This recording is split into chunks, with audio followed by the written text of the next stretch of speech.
At ayan po, ito po tayo sa Word of the Month. Ako po si Paring Alvin, nagbabalita ng mga nakakaulol na salita sa Tagalog.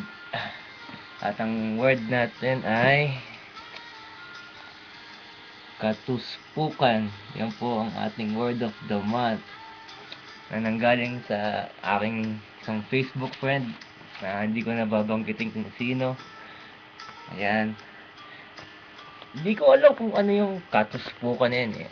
Puta, ang una kong intindi dyan puta, katos. Alam ko yung katos, ano yan eh.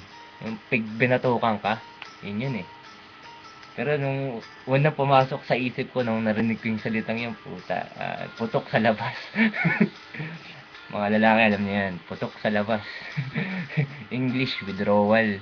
Puta. Hindi ko alam kung anong dialect to, nanggaling yung katuspukan na yun, pero bahala na.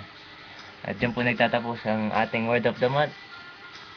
Katuspukan, tandaan, ang lahat ng binibitaw mong salita may iba-ibang meaning sa bawat utak ng tao. Bye-bye!